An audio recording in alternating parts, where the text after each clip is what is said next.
Welcome back to AAA Fixin'. In part one, we went over this $100 marketplace snowblower and got it to a point where it at least ran for a little bit.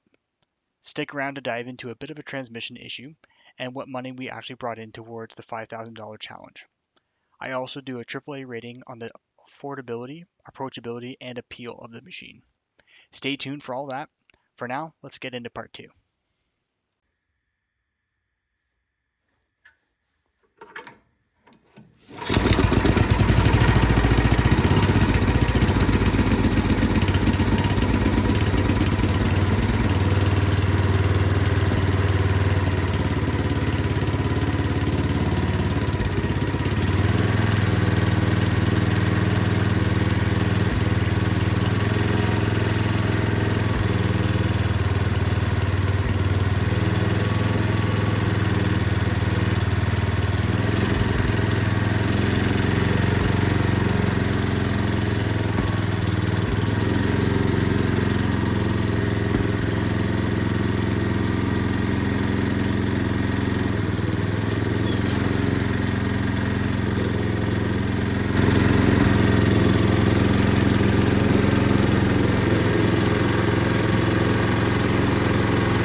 So I'm not sure how much of that you saw, but seemed to blow snow, which is good.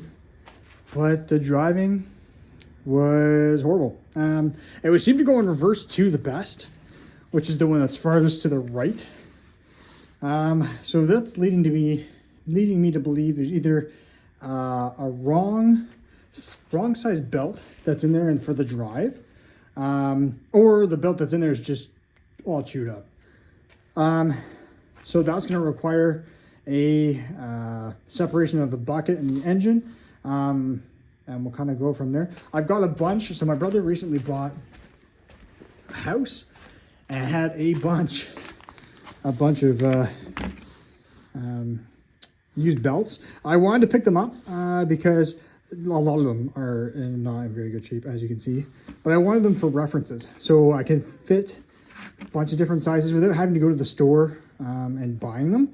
I could know exactly, and like some of them are still in their packaging from like quite a few years ago, I'm sure, but that way I could still like try them on, make sure I know the one that's fit without having to go to the store, buying the wrong one, and kind of going back. So this way I kind of saw it as a great way to be able to make sure I have the right belt. So I'm going to try to take this snowblower apart as the next step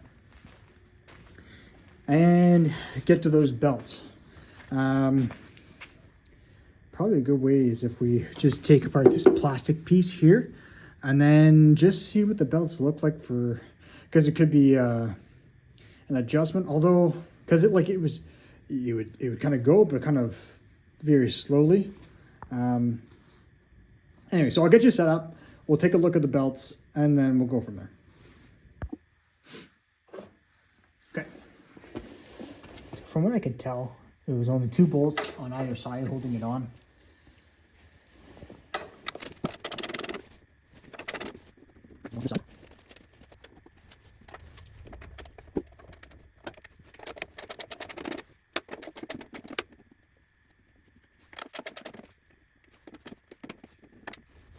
Here we go.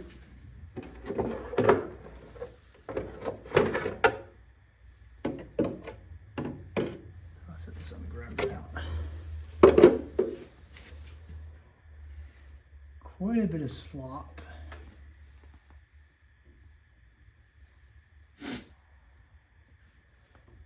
Let's test out to see which one this is. I believe this one's actually for the chute. I think this one in behind here is the one for the drive. Let's take a look. So if it's for the chute, it should get, yeah, there we go. That's how I know it's for the chute. And even that's not very tight. It's this one here. It gets it to go towards it.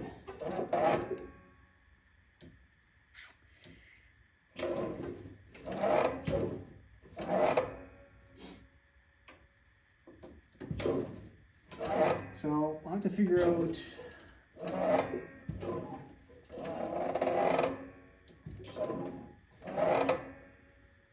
what it needs.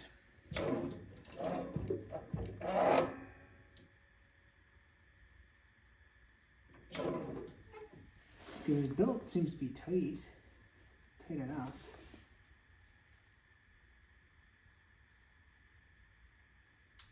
I don't know. Maybe we push it up onto its bucket and take a look underneath to see if it's got any clues.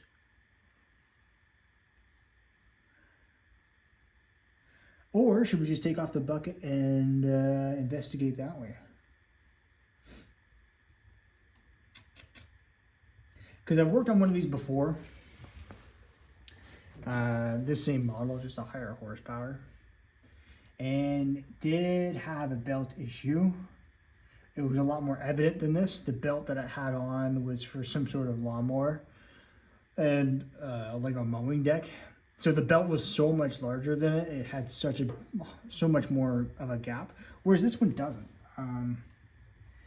I do see some chains in there.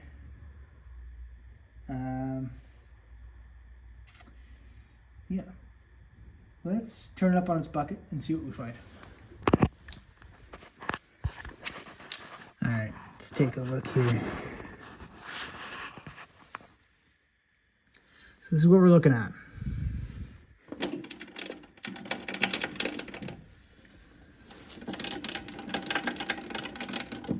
Seems pretty loose in there. It's pretty chewed up too for the friction disc. But it should still be making contact better than it is. Oh, I'm seeing some MacGyver here. Look at this piece here. There's no way that's factory. Oh yeah. Yeah, look. See, even here, there's an extra bolt keeping it in.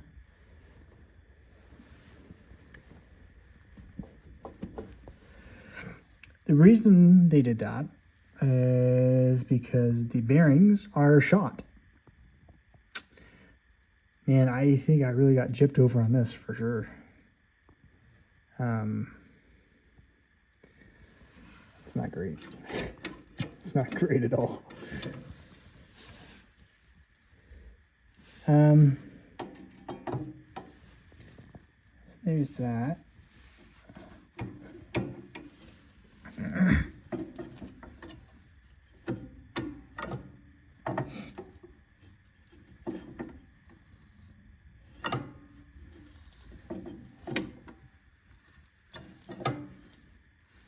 So if I squeeze down all the way on the handle,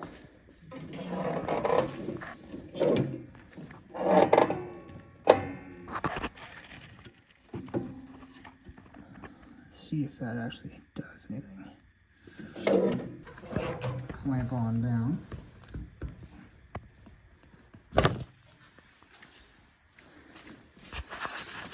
So with that clamp down, This one should be, yeah, see, it's all the way to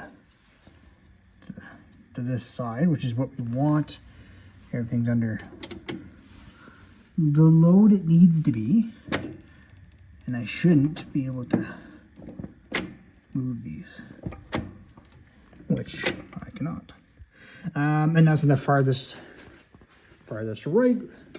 Where I was starting to have issues was in the forward gears, where it was, yeah, allowing some movement. I'm not sure if I had you guys caught that, but there seemed to be some bits where it is catching and it's moving.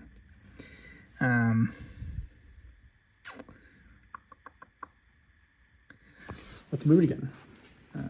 Move it to another gear, and I'll kind of come out this way. I should not be able to move this, and see how it kind of was able to be moved. That should not have happened. So it's having an issue somewhere where it's allowing that to happen. Where that issue is, I don't know. So I'm pretty sure I figured it out. So while it's in this position over here, because I found that reverse was a lot more reliable than forward. So while I was over here, I was checking it out, and sure enough, it was a lot more, whenever I had the clutch engaged, it was a lot more, I could barely turn it over here, whereas over here, it was a lot easier to be able to manipulate the actual friction disc. And I'm looking around, and here I come to find out, over here we have a spring, and over here we have the same type of piece of metal here, and I'm not sure if you can see it very clearly in camera, but right here is also a spot for where a spring should go. So I'm missing a spring, and I think once I've got that, it should be rainbows and butterflies. So I'm just gonna see if I can run out, find one of these probably tomorrow, hook it up, and see if the driving is more reasonable. So once I get that figured up and hooked up, I'll let you guys know how it goes. Okay, so now that we have it all finished up, let's get into the ratings. So the first one is affordability. I picked it up for $100, which at first I thought it was going to be a pretty good deal, decent deal. But with all the hidden issues and the kind of jank that we found going on, I'm going to give it a 6 out of 10. Otherwise, it probably would have been closer to an 8 or a 9. The second one was the approach. So I'm doing this for this rating specifically for the approachability of how approachable was the repair, the fixing that it needed. And this one was kind of an oddball one. It's an issue I never ran into, so it's a bit of a difficult one. But the repair for the transmission specifically wasn't too difficult as far as the once I figured out what it was. And it was pretty affordable. Like the spring itself was $2.50. So I'm going to put it at a 6 out of 10 again. If it was easier to diagnose and took me less time, then I probably would have been, again, closer to an 8 or a 9. And then the final rating, which is the appeal. So how does the machine going to appeal on Marketplace for someone to buy it?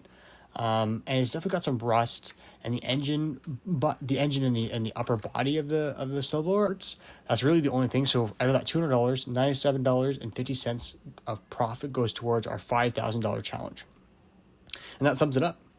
So thanks for tuning in for AAA Fixin', and then we will be back very, very soon. I've already got a couple machines already recorded and getting ready to go, and you might be surprised at what you see for our next machine.